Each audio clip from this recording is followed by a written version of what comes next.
Continuing, quoting the idiot architect, when we use our technology to produce abundance, goods become too cheap to monetize. Okay, I'm going to just step back and I'm going to look at my Economics 101 book. What is one of the characteristics of a good money? One of the characteristics of a good money is... One that's specifically applicable to this sentence. Give me a minute. I'm out of practice. Oh, okay. No, that's all right. No, you got me. I mean, I can think of... It's divisibility. Ah, okay. When that one passed money... right by me because I was looking at abundance. Like, no, but yeah. But it's like it's too cheap to monetize means we can't divide our money any less. Yeah. Which means that you're using bad money. But we know that we're not using. I mean, fiat currency sucks for a lot of reasons, but divisibility is not one of them. I can put as many fucking decimal places on the electronic ledger sheet that controls how much money is in my bank account as I want. We don't just have to go dollars and cents. We can go tenths of a cent, hundredths of a cent, thousandths of a cent, 10,000ths of a cent, billionths of a cent. In fact, a cryptocurrency that some of you may have heard of has the ability to divide down all the way to 8 decimals. But later protocols could induce more divisibility. Good money is divisible such that the most inexpensive thing that you want to buy can be bought without spending excess money on that thing. Yeah, I'm going to go ahead and give you a Bastiat gold star here. Not because you mentioned Bastiat, really, but because you came up with something that I hadn't even come close to considering for this sentence. So, well, I'm going to give you a Bastiat gold star for mentioning Bastiat. Yeah, well, I was kind of, I had a profit motive, I won't lie. Fair enough. There is only a price on things that are scarce. Yes, that is what prices are. For instance, like all the things that you want to build. No, hold on. For instance, air is a necessity, but we don't monitor or charge for the amount of breaths we can take. Unless you're a scuba diver. That's a very good point. But there's another thing here. She's also conflating necessity with abundancy. Yeah, in her world, why would... see, the thing is, at some point, in anyone who thinks like this, in their world, they're seeing a problem whenever anything that you're producing isn't a necessity. That's why a lot of them think this work. It's like, well, we just need clothes and shelter and food, so why are we building video game systems, or why are we producing television programs, apart from the necessary propaganda news programs that we'll be running? So it's basically Pol Pot. Yes, this is Pol Pot. Okay, just checking. The pottiest of poles. Continuing with the idiot architect, air is abundant. If apple trees grew everywhere and were abundant, you couldn't sell apples.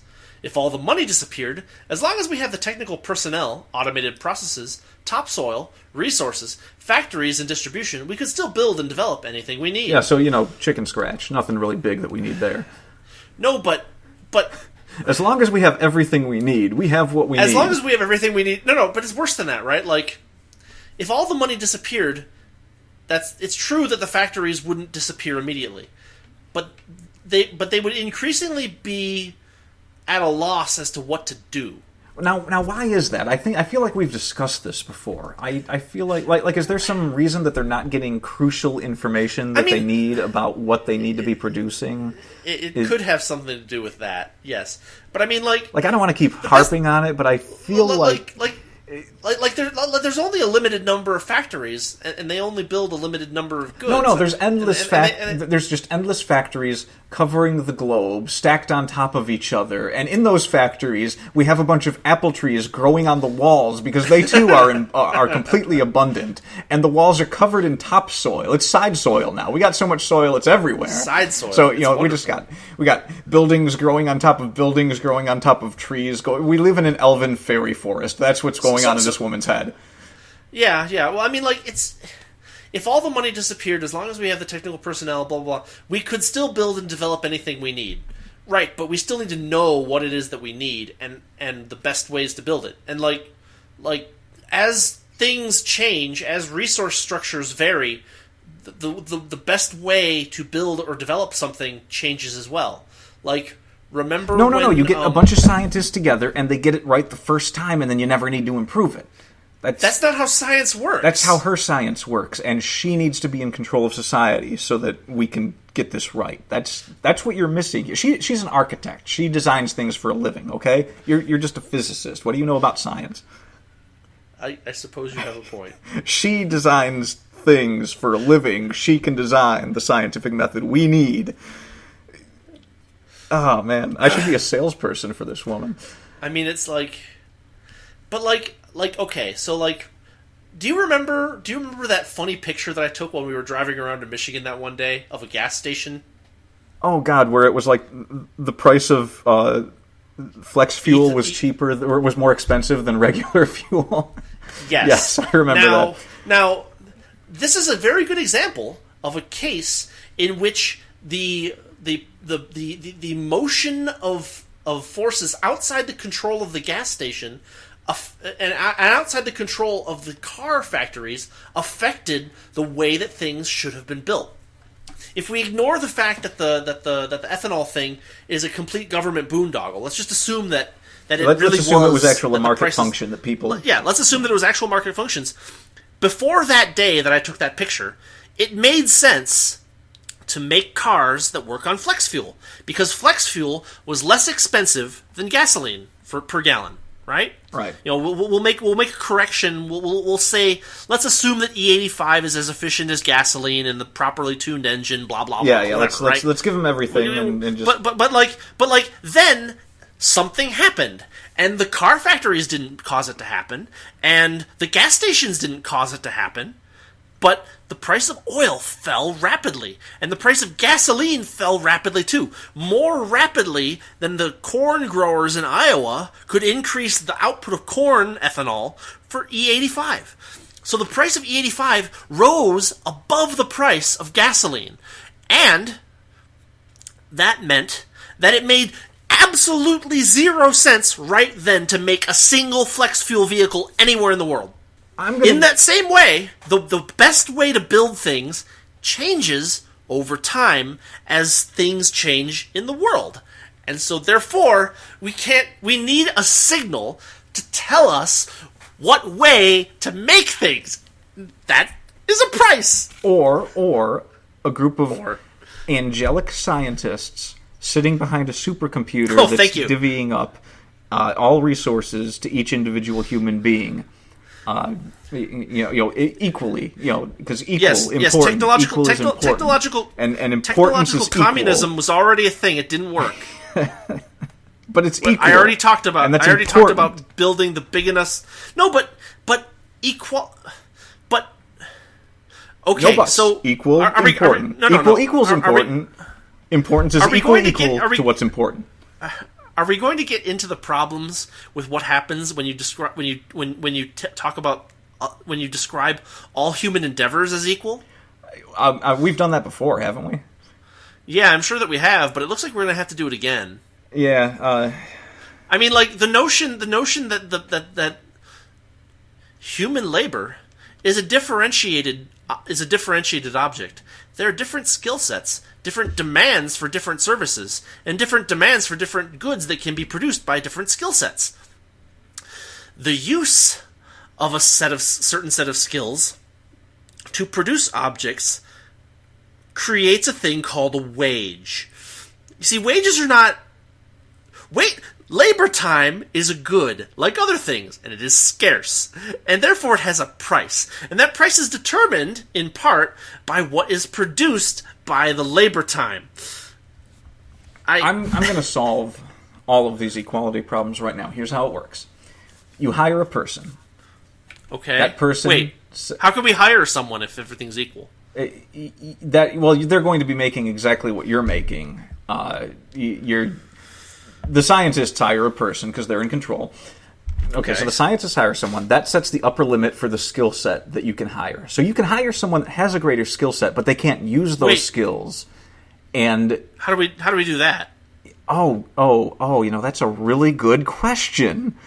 I don't know, just take over the market economy and... I once read a short story called Harrison Burger on it. It gave me some ideas.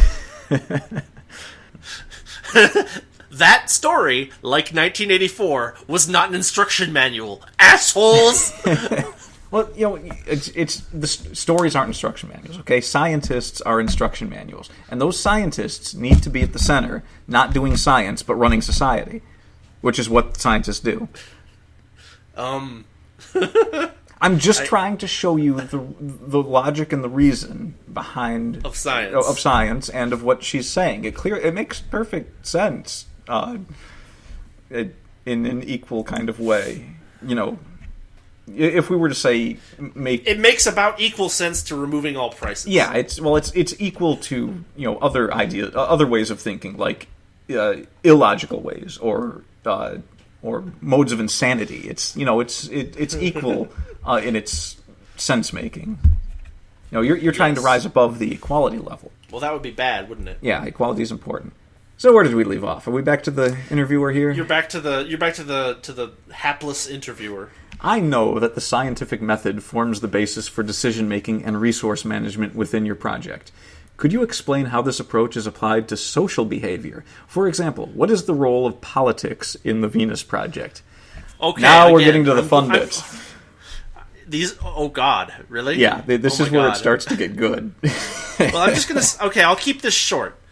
The scientific method provides is's, not oughts. And converting one to the other is not a scientific process. Yeah, it's a political process. It might not even be a political process. It might be a personal process. Which is largely not political scientific. When you've got a small group of people running everything.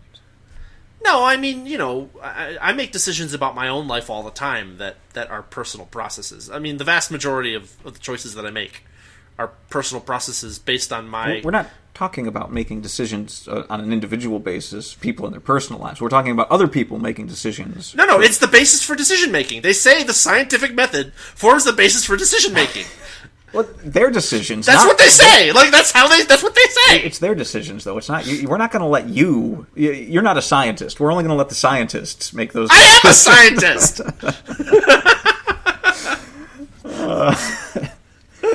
You may be a scientist, but you're not the scientist. I suppose. No, you know what? I declare that I am the scientist. I declare that every day too. Really. All right. I'm not even a scientist. Back to the idiot architect. Today, for the most part, politicians serve the interest of those in positions of wealth and power. Stop. They are themselves, yes. Themselves and cronies. No, but go on. They could be two different groups. They could be. There could even be politicians that aren't self-serving. It's difficult. I would say that depends on how deeply you define self-serving. Right? Yeah. I mean, if you define self-serving as your self-interest, pretty much everyone is self-serving. I can't. Yeah, it's just that self-interest also includes things like charity and love and other things that don't fit into a scientific method. All right. Equally. They are not there to change things, but instead to keep things as they are, such as by passing laws that change the body of laws, which is what 90% of all of the debates go. This is just false. Yeah, right? It's obviously false. Okay, I'm going to continue with the quote. We're not going to worry too much about it. With regard to the management of human affairs, what do they really know? Our problems are mostly technical. When you examine the vocations of politicians and ask what backgrounds they have to solve the pressing problems of today, they fall far short. For instance, are they trained in finding solutions to eliminating war, preventing climate change, developing clean sources of energy, maintaining higher yields of nutritious, non-contaminating food per acre? Oh God, non-contaminating. Or anything pertaining to the well-being of people and the protection of the environment. This is not their area of expertise. Then what are they doing in these positions? Oh, okay, I want to know you... Okay, so I'm hold on a minute. Tell me what this non-contaminating thing is that you pointed out, because I don't... What are they saying It means they're against GMOs. Oh, okay. Which is even dumber, right? Like it's like, okay, we're also going to make it so that you can't make, so that, like, let's say hypothetically we wanted to move on our way to a post-scarcity society. One thing that we need to do is make it so that the production of food is easy, inexpensive, and can be done anywhere. And that's what the study of genetic manipulation of crops does. But then they call it contamination. And cry and whine about how this corn has a gene spliced in that makes it less susceptible to corn blight and like. They don't know what it means. It's again this weird juxtaposition of technology and fear of technology all at the same time. It's bizarre. And then, okay, when you examine... Okay, so most of the First World at least follows the... I'm going to say the facade of a democratic society. Right? So, politicians are people that are elected because people think that they have the capability to solve pressing problems. Right? Right. Like, hypothetically, if you weren't against voting per se, if you were to vote for someone, it would be because you think that he or she can solve problems in the position that you elect them to. Right? Mm-hmm. And the position that you elect them to enables them to do what? Well, let's look at the legislative branch. Well, if you elect the legislative branch, what they do is produce laws, right? Yes. And most of their vocations are what? Lawyers. And what are lawyers trained to do? Fight crime in caped costumes. Sorry, I had to break it up there. I was giving one-word responses. Yeah, no, that's fine. I would say that what they're trained to do is to discuss, describe, write, and interpret law. Right? I like my answer better, but we'll go with yours. Okay. Similarly, what is the purpose of the executive branch? It is to execute the laws. And again, we find lawyers. And then what is the judicial branch? Well, their job is to interpret laws. And what are they? Well, they're mostly lawyers. Like, this whole paragraph is based on the idea... So, I mean, it's anti-democratic, which is fine, right? You can be opposed to democracy as a method for organizing society. I mean, I think any good libertarian is, but like, it's a paragraph that is. I mean, it creates. No. It's even worse. It's even worse because what they're saying is that what we're going to do is we're going to replace all the politicians with scientists who are experts in various areas, and they're all individually going to be able to dictate paths forward for society in their expertise areas, and that's going to look like it's going to be a million tiny Eichmanns, right? Just we need to do this. No, we need to do this. Okay, we need to shoot the people that are saying do this. Okay, we did. I mean, like they're envisioning some kind of weird like. They're suggesting that Congress should be comprised of scientists because they. If they do that, the scientists won't be doing science. They'll be making decisions. They'll be surpassed in knowledge and insight by people actually doing science. Because they're basically saying, because like no one is an expert in all of these fields, right? So what they're basically saying is that we're going to have this massive clump of experts in various fields, all providing contradictory orders to each other, all of them having the force of law. I mean, and since they're not actually doing science, they're all going to be academically flaccid. Well, it's not just. I mean, like if you wanted to come up with a working definition of absolute chaos, I think that comes pretty close to it, right? Let me just give an example, right? One of the things that we need to do to eliminate war is equalize the monetary the value that every person has command over, right? Like we need to take away all the stuff from the people that have all the stuff and give it to the people that have little stuff. Like that would you could at least argue that would reduce war. That there would be less for people to fight over. I mean, it's not really true, but let's just posit that. Let's assume that it might be a little true after you've done it. Okay, so in order to eliminate war, we're going to take away from the rich and give to the poor, and we're going to build houses for them. But then the climate change person wants to keep the areas that don't have large quantities of mud huts in free and pristine of mud huts. And so, like, the people that are trying to eliminate war, the people that are trying to prevent climate change, are going to fight over that.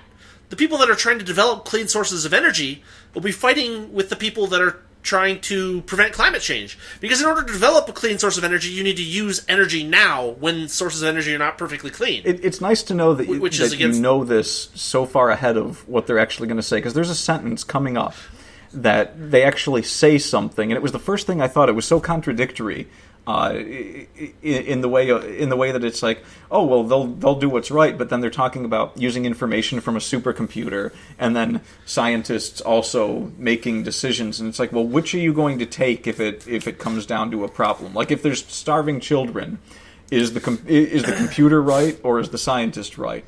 Or who programmed the computer? Did they have that bias in there where it's like, the child doesn't get food, we have to continue the regular distribution? I know. I mean, like this is not a new idea. This is not even a 40-year-old idea. This idea is hundreds of years old. This idea is over 2,000 years. This idea is 6,000 years old. This is Garden of Eden bullshit. No, let's like this is all of society overseen by an omniscient, omnipotent, and well-meaning God. And this has been a myth of humanity since humanity started. Well, what was good enough for all they're doing is adding magic robots to it. That's all they're doing. I know. It's a religion. It's obviously a religion for anyone. It's literally Genesis plus magic robots. Yeah. and if God wanted us to have magic robots, we already would have had them. Anyway, let's. I don't know. No. We do have them, but someone's hiding them from us. Don't forget that. Oh. What if I doubt? The truth is out there, Rudy. Yes, it is. As a scientist, I know that. But that doesn't mean that the truth is whatever you say it is. It's out there. It's definitely out there. And it is as yet unknown. Oh my god. Okay, so back to quoting the imbecile architect. The role for politics within the scientific and technologically organized society that the Venus Project proposes would be surpassed by engineered systems. All right, so we're talking Skynet here, so I'm all in on that. But I mean, all the stories that I've read about massive AIs with control over the entirety of society those always turn out real well. Yeah. I've even seen cases where like the people creating the AI didn't have quite perfect angelic intentions, and even then the AI still worked just fine. Clearly. Continuing the quote, "It is not ethical people in government that we need, but equal access to the necessities of life and those working toward the elimination of scarcity." All right, well that's totally different things. Those are two different things, right? Like, so are we putting? Is there like this box somewhere that says "I am equal access," and we're just going to replace every politician with that? Because that's what this sentence implies. Think about what she's saying. Think about what she's saying here. She's saying that we need equal access to the necessities of life, but we also need to give additional resources to those working toward the elimination of scarcity, namely Venus Project and enthusiasts. Well, let's not jump to conclusions. I mean, there doesn't seem to. They just want what's best for everyone. Yes, they are. They just want what's best for everyone. Like when they are perfect angels. Like when Hitler thought Germany would be better when they got rid of the Jews. Yeah, that's all that she wants. Is to get rid of. To have everything better for everyone. Yeah, all better for everything. Returning to the quote.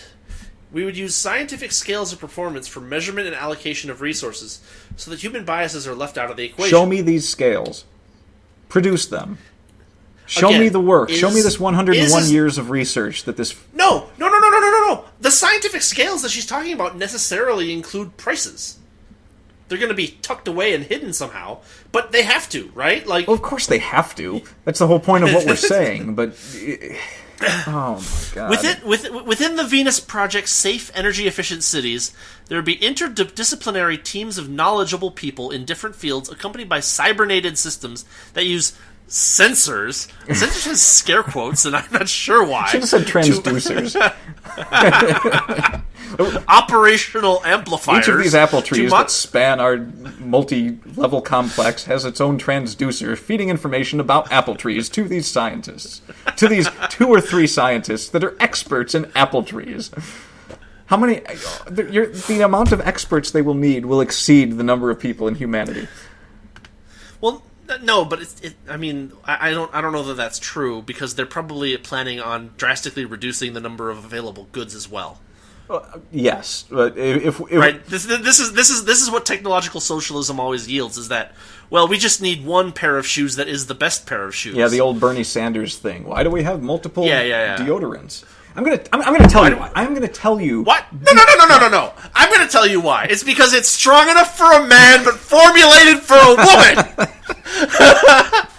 I hate to say it. I really hate to say it, but I had about 3 minutes of talking that I was going to go into, and you really just said everything that I was going to say.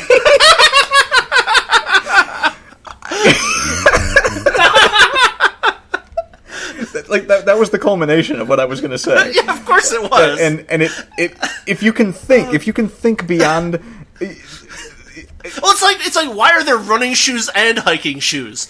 Well, you see, there's a thing called running, which has certain requirements. And there's a different thing called hiking, which has different requirements. And that is why there is a difference between running shoes and hiking shoes.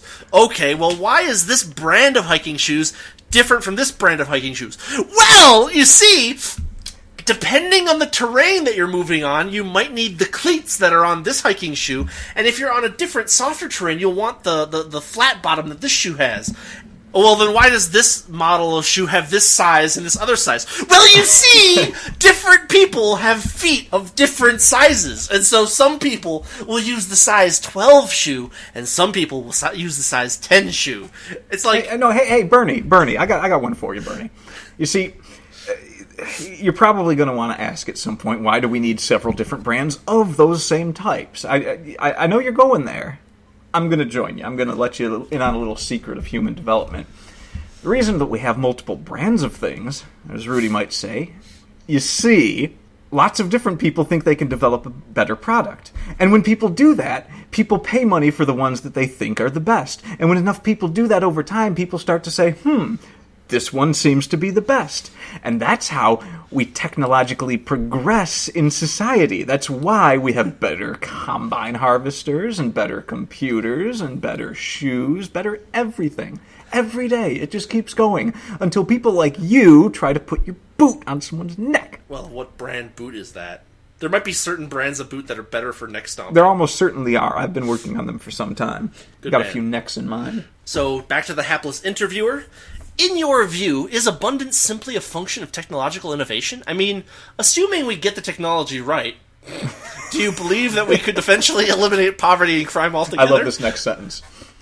Okay. Yes, if we apply our scientists and technical personnel to work towards those ends. Oh, that was the secret. That was all we had to do all this time, was tell scientists and technical personnel, hey, make things better. And it would just happen. What have they been doing all this time? Rudy, what are you doing? What are you doing all the time in your lab? To be honest, we've been making things better. It's just that you see, the number of things that can be made better is large. Therefore, determining which things... This podcast. We're going to end it. I don't know if I can take this. We're only halfway through this shit. I know. Oh my god. Oh my god. And then the next sentence. We have never mobilized many scientific disciplines, giving them the problem of creating a society to end war, produce safe, clean transportation, eliminate booms and busts, poverty, homelessness, hunger, crime, and aberrant behavior. Okay, she says aberrant behavior. Now, that right there, that's the one that should jump out at everyone. That's the one where it's like... Yeah. So you're saying you're going to have mass surveillance of everyone. No. What is aberrant behavior? Define it. No, it doesn't matter whether you define it or not. It doesn't matter whether... No, it totally does. Because aberrant behavior defined 30 years ago... Okay, here's the thing. Aberrant behavior can just mean what some random person in power doesn't like. So that's all fine and well. But the fact is, if you're going to say we need to be solving the problems of aberrant behavior, whatever you think that is, it requires the mass surveillance of society. You can't say that unless that's what you're planning on doing.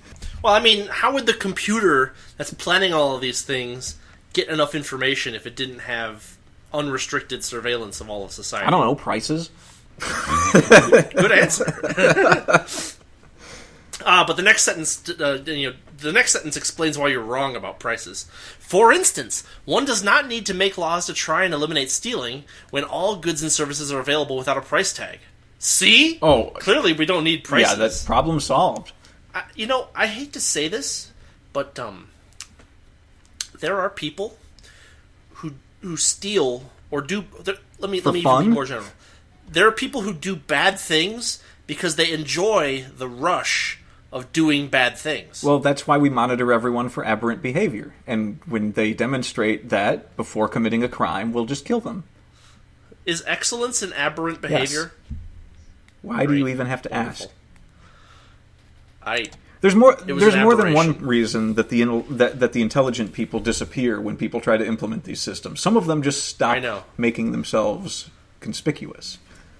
Well, I mean, you don't want to stand out if aberrant behavior is a problem. Yeah, they're talking about a society of drones here. That's exactly what they're talking about. There's no ifs, ands, or buts. There's no two ways around it. That right there. If you're using science to detect aberrant behavior, congratulations, you're living in a surveillance state. No. If you want to use science to eliminate aberrant behavior, congratulations, you're a monster. How about that? Well, I thought that the two weren't mutually exclusive terms, so. Oh, I see. Fair enough. I have loaded terms when I speak. I know that most people don't get them because they're not coming from the same direction as us, but. Yeah. Anyway, let's keep moving, right? Yeah, let's get past the most monstrous portion of that paragraph. Yes. Okay, quoting from the psychotic architect. But scientists have not been asked to design a total systems approach to city design, let alone to planetary planning.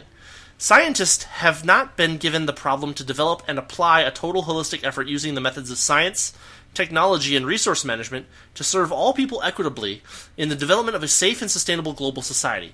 Unfortunately, only in times of war do we see resources allocated and scientists mobilized in this I want way. you to think about that last sentence, lady. And furthermore, everything that you just said, the reason that scientists have never been tasked with that is because that's what all scientists are pretty much doing everywhere. No. Lots of scientists are doing lots of different things that are...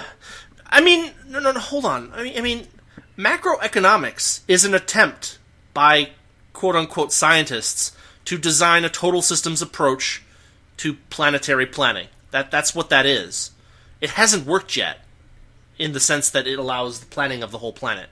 It hasn't worked.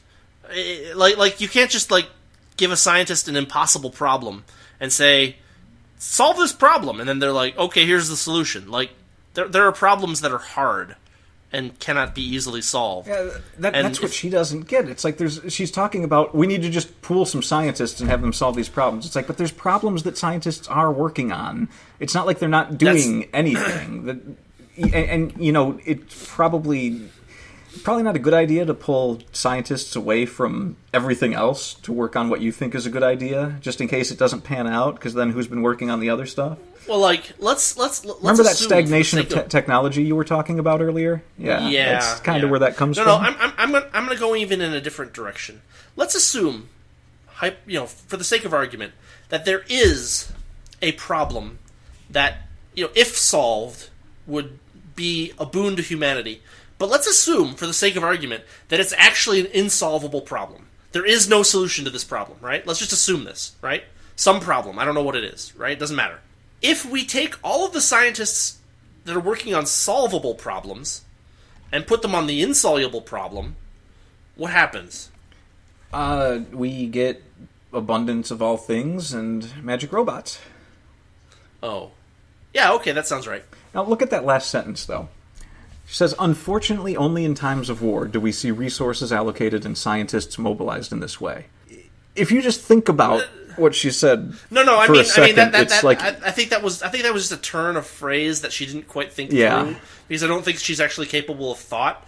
Because I'm pretty sure that during times of war, we see resources and scientists allocated and mobilized, but not to serve all people equitably in the development of safe and sustainable global society. Problem? Maybe. Here, I'm going to give you a different one. Unfortunately, it is much easier to bomb, kill, maim, and torture people than it is to create post-scarcity. Why does war cost so much if it's so abundant? Yeah, that's a good question.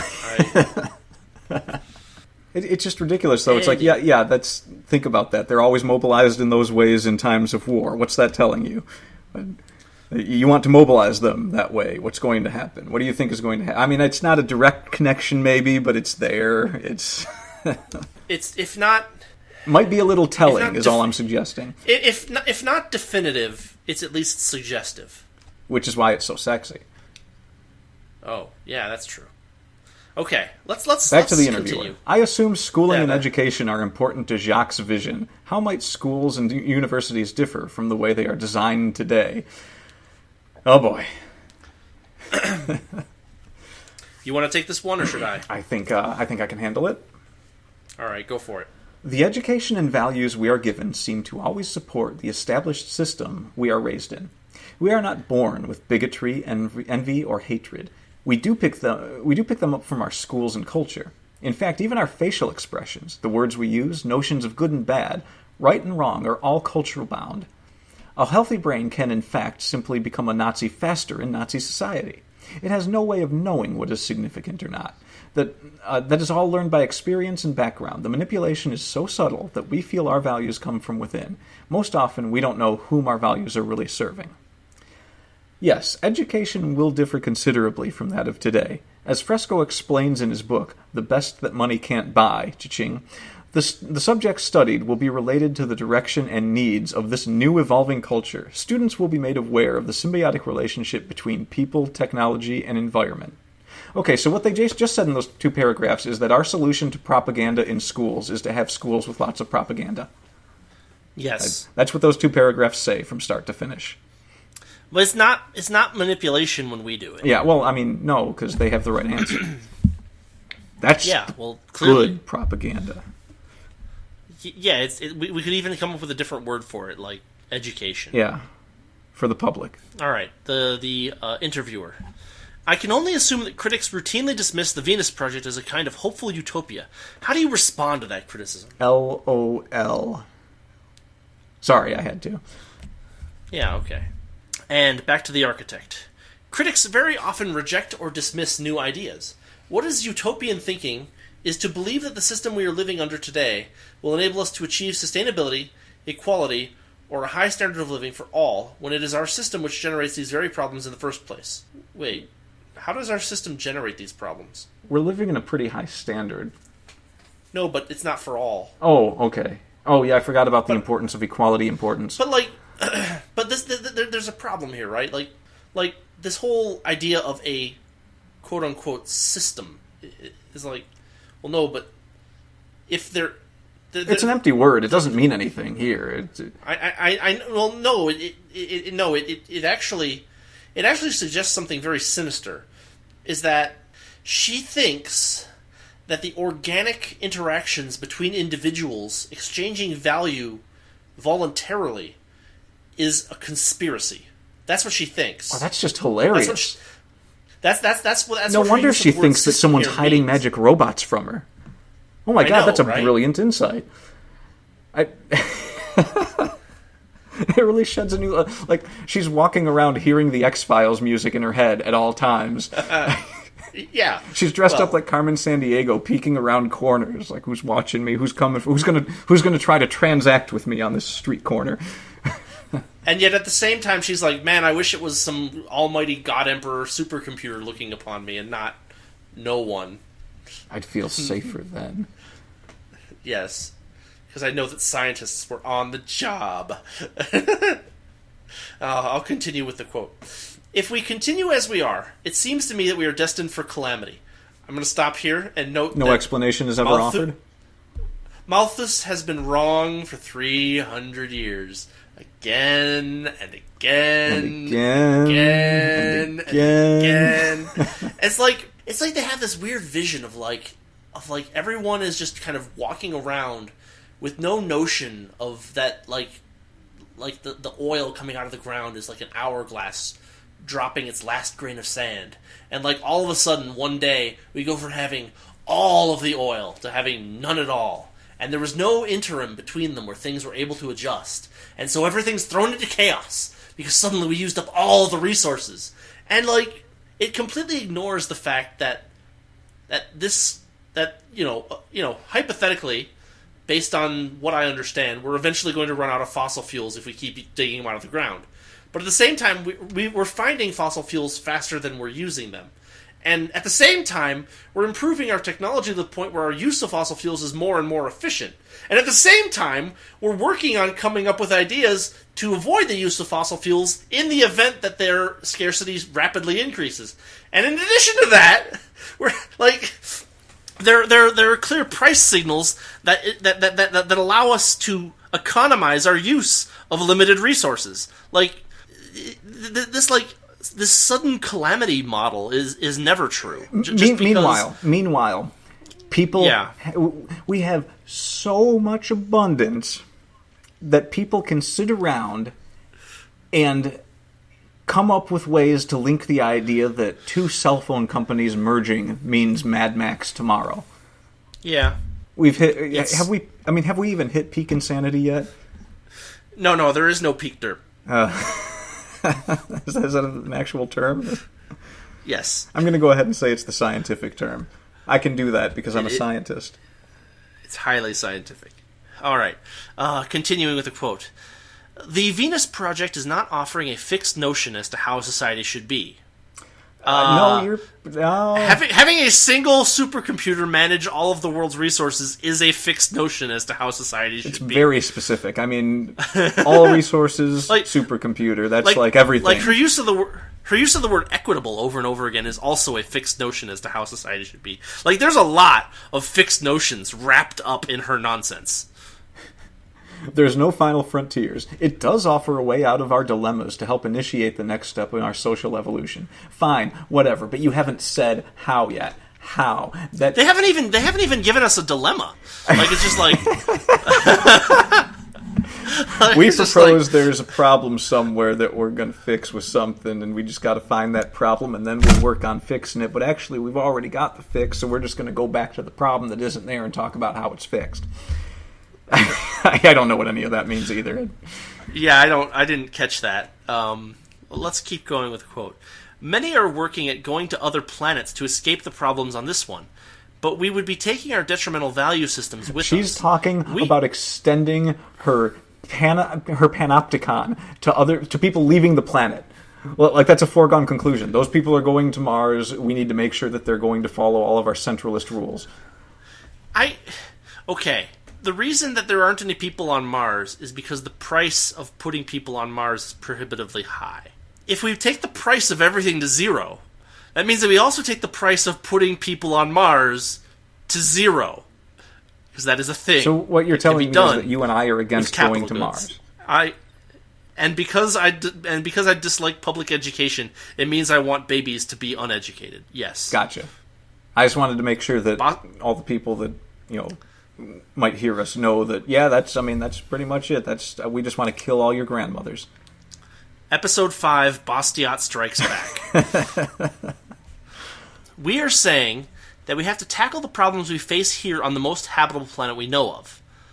We will have to apply methodologies to enable us to live together in accordance with the carrying capacity of Earth's resources, eliminate artificial boundaries, share resources, and learn to relate to one another and the environment. What methodologies? Okay. Just no. Throw us a bone or something. No. Okay, so, we are saying that we have to tackle the problems we face here on the most habitable planet we know of. We are saying that before we can leave this city, we have to tackle all the problems that we face here in this city. There's no reason to ever expand out into farmland, make suburbs. I mean, the notion that, and it's even worse because she says eliminate artificial boundaries, and I say like the distance between Earth and Mars. Yes, thank you. Share resources. So it's like we're going to make, yeah, exactly. We're going to make a certain set of artificial boundaries. a priori, for no reason. We're going to enforce those at the point of a gun. Force. She expects people It to has- share resources on their own. No, it's worse than that. Either It she expects completely- them to share I mean, them on her own, or she's talking about putting a gun to people's heads. That's the only... No. It's even worse. It's could it even be worse. worse than Remember that? how you said... how you said that she was looking for like a drone society?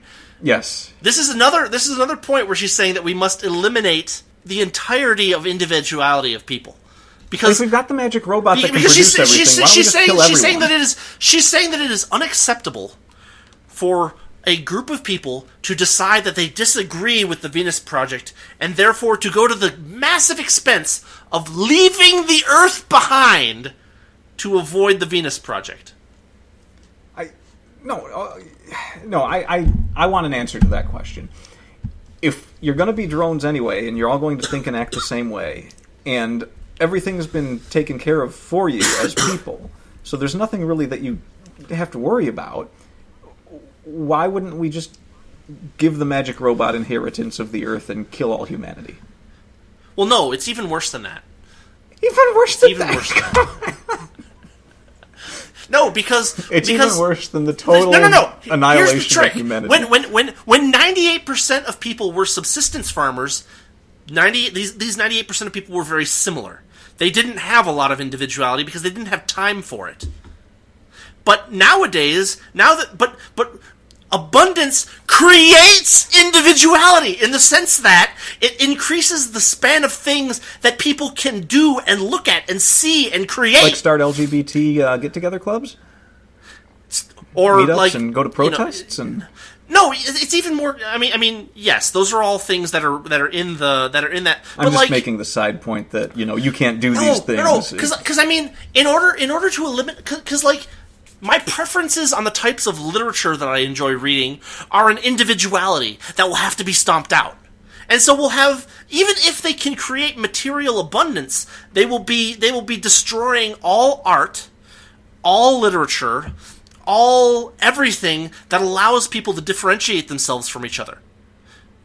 Which means that there can't be any scientists either, because the scientists will have different values from people who are non-scientists. Well, simply by the that's virtue of the actually fact that reason they I have a asked, different why set of can't we knowledge. just annihilate all of humanity, because the thing is, what you say is true. The abundance is what gives us the individuality. So if we're all just drones working to some end X that I don't think is clearly explained here, then the implication is that what's really happening is the people that are in power, your God scientists behind the supercomputer, we're really just working so that they can have a nice and happy living as the wealthy patriarchs of society.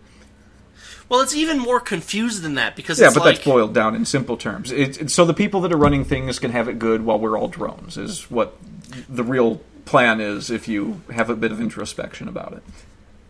Yeah, something like that. But it's like, I mean, what's the point of material abundance if you can't do anything with... If we were to automate everything, if we were to go to a post-scarcity society, and then also eliminate the things that people do that are frivolous, what would there be left? The easy life, dude. No, I mean, even people that spend their time sitting on a couch and smoking pot try to expound big ideas when they're coming down from their high. And even then, there's a thing called boredom. It happens to people. They want to do things. A lot of people want to just, something, anything. But where's it going to come from? You can't even just sit around watching TV all day, because you're either going to be watching the same thing over and over again, or... No, everyone has to watch the same show at the same times. Because if they didn't, they'd have individuality. And if they had individuality, then then some fraction of them might decide that they don't like the way that society is put together. There would be conflict between people with one vision of society and another. We need to stamp that out. I need to get to work on them boots. See, I got to make sure mine is the only brand the boots that were made for stomping, and that's just what they'll do. I've been psychoanalyzing the scientists they're going to put into power to determine which set of boots they'll want as their one brand for all. I see.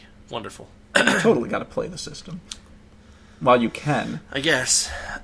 Well, as long as you can. Like, soon there won't be any ability to play the system, because we'll be living in post-scarcity, and your ability to make boots will be irrelevant. Yes. So we'll just finish her quote here. What we have to ask is, what kind of world do we want to live Well, in? I think it's pretty clear from what we just said which one you and I want to live in.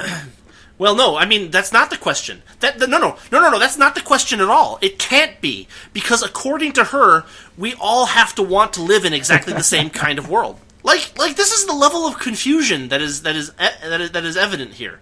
Like, you know, on reflection, you're right. She does sound like a kind of confused, just a little confused person.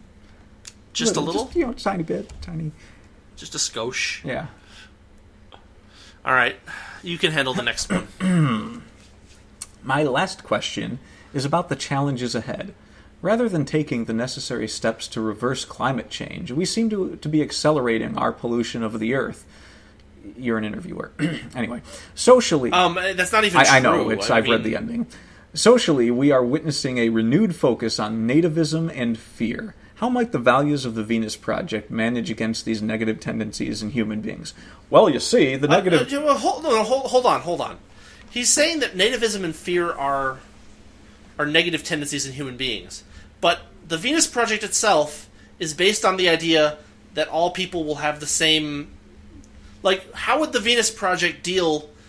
Let's say the Venus Project was successful, and all of humanity was coalesced into a single blob of humanity across Earth, right? Let's say that worked somehow, magically, right? What would happen if aliens, not of the Venus Project, tried to make contact with Earth?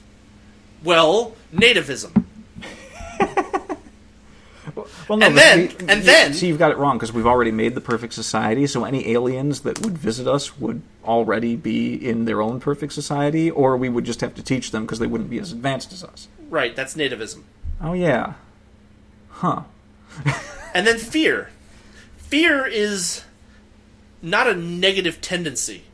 The fear of things that can harm you is a positive tendency. The fear of putting my hand in a fire because I will be burned beyond recognition is a positive tendency. It prevents me from doing negative things. And so, like, it's just... So, like, the interviewer herself, I don't know, is like having this weird, like, idea that certain emotions that people feel are just objectively negative. And, like, so, like, let's say that this guy puts, or girl, I don't know, takes a list of every emotion that human beings feel and sorts them into a list of good and positive and negative tendencies, right? Let's say this person does this. Now, let's say, how many emotions are there that a human can feel? 10,000? 100,000? Something like that? And if we bifurcate each of those into one of two choices, we get a set of possibilities that is something like 2 to the 100,000.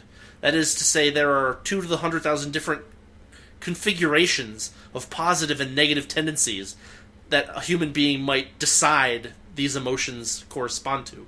So, like, a certain person might put industriousness in the positive, and someone else might put the industriousness in the negative. What he's basically saying is that any differences of opinion as to which tendencies of humanity are positive and negative must also be stamped out. Hey, you make it sound like they really just don't like individuality, Rudy. I'm making that well, the best case, part is yes. This is coming from the guy interviewing, so it's like a foregone conclusion in this whole thing. I know. Well, he's. I mean, look. He's interviewing these idiots. You'll see at the end. No. It's even worse than that, because he's interviewing these idiots, and at the same time, he seems to be falling into their little honey trap. Don't skip ahead on me now. Wait till we get to the end and you find out who this person is. You're gonna love this.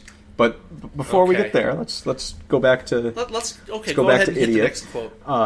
Other idiots. The notion of negative tendencies in human beings, or that we possess a certain human nature, is a scapegoat to keep things as they are. It's implying that we're born with a fixed set of views regarding our action patterns. Human behavior is always changing, but there is no human nature, per se.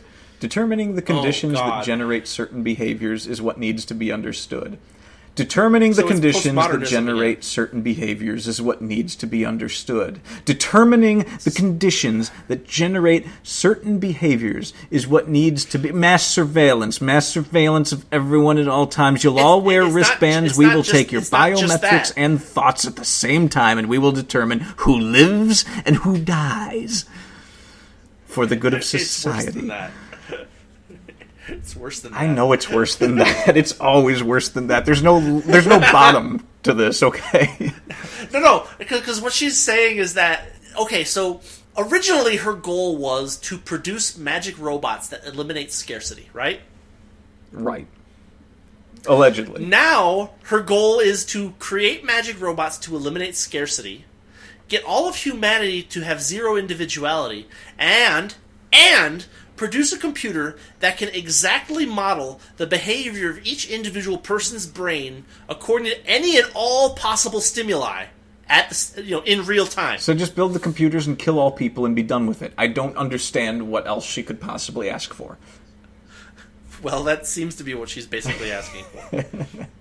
No, but what I'm saying is that her demands on reality are becoming increasingly stringent.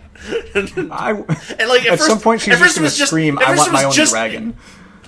At first it was just, I want magic robots. Then it was, I want magic robots and all people to be the same. And now it's, I want magic robots and all people to be the same, and to be able to model every single individual brain in the most minute possible detail in real time. It's like, okay, I just want to know, well, how I far want do we a have pony. to go before this woman is a monster? I think we passed that. We're like- beyond the event horizon. How long has this podcast been so far? Yeah, we're at nearly 2 hours. Yeah, we passed Monster in about 15 seconds. We are beyond the event horizon and accelerating. So continuing the quote. All social improvement, from the airplane to clean sources of energy, undergoes... Wait, where are you? Did I skip one? What? I skipped one. Yeah, you As did. Jock elaborates, As- we are just as lawful as anything else in nature. What appears to be overlooked is the influence of culture on our values, behavior, and our outlook. It is like studying plants apart from the fact that they consume radiant energy, nutrients, require water, carbon dioxide, gravity, nitrogen, etc. Plants do not grow of their own accord, neither do human values and behavior. Yes, inanimate plants. What does he mean by grow of their own accord? Like, is he anthropomorphizing plants or like human values and behavior don't grow of their own accord because they're not real things. They're the combinations of thoughts of different people in discourse. And plants really only don't grow of their own accord because they need outside things to grow. That's basically how life works. That's how reality is it's, structured. Yes. So I don't know what he's trying to say here. So let's just skip him. Oh God! I just read the next paragraph. All social improvement, from the airplane to clean sources of energy, undergoes change. Okay, but our social system remains mostly static. Are you still wearing your toga? History. No! Stop! All right, Stop. take the floor. You got it. It's yours. No, You're just going. I just want you to read each sentence, and I'm going to try to find a quote from Das Kapital that models that. So, our social systems remain mostly static. Is all of history is the history of class struggle. Continue. The history of civilization is experimentation and modification. Productive forces. Human productive forces, basically. I forget it's the term that I forgot earlier in the podcast, right? Everything always, the production of goods always continues forward. The free enterprise system was an important experiment and tremendous step along the way that generated innovation through our society. Capitalism was an improvement on feudalism, but socialism will be an improvement on capitalism. What we now advocate is to continue the process of social experimentation, as this system has long outlived its usefulness and simply cannot address the monumental problems facing it today. Is that just a repeat of the last one? Communism is inevitable. Okay, that works too. We desperately need to update our social designs to correspond with our technological ability to create abundance for all. We will create, this is the new Soviet man. We'll create a new human being when we get to communism, people will be fundamentally different. This could be the most exciting and fulfilling experiment we as a species ever take on. Working together... Anyone who disagrees with me gets an ice pick to the back of the head. Working together cooperatively to deal with our most pressing problems which confront us all, and finding solutions to them unencumbered with the artificial limitations we impose upon ourselves. More ice picks. More ice picks, yeah. All right, so Okay. we're at the end. So that's it. Let me just read We're this done. real quick. Daniel Araya is a researcher and advisor to government with a special interest in education. Yeah, a special interest. It's like, ooh, that looks interesting. Technological innovation and public policy.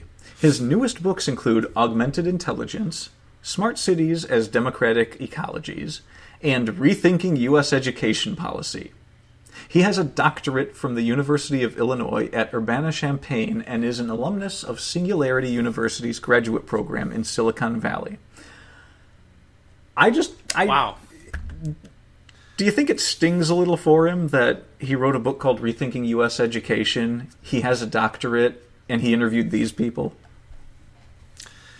Is there a bit of irony there? It depends. I can't get inside his head. He might have been interviewing these people as clickbait, basically, to produce a nice clickbaity article that he can put on his stupid website.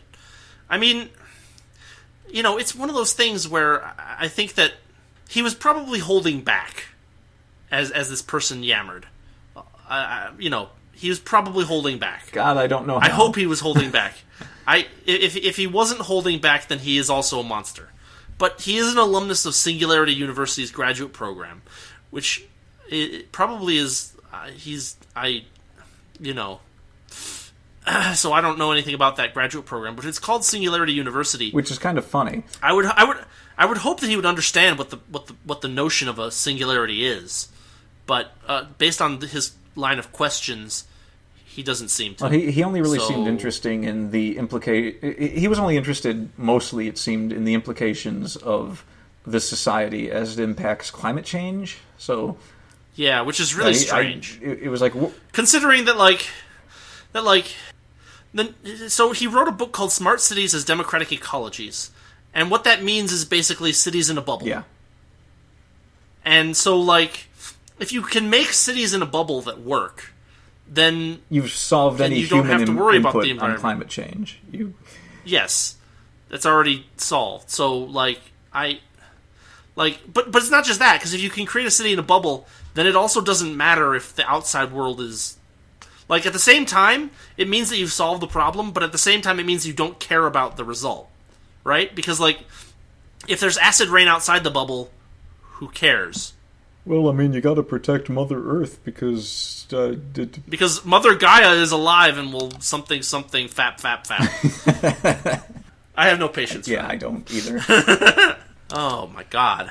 What a steaming pile of insanity. I was gonna suggest that we look at the award UN thing, but we stretched this out to 2.5 hours. So no, this is long enough as it is. We're good for another 7 years, I think.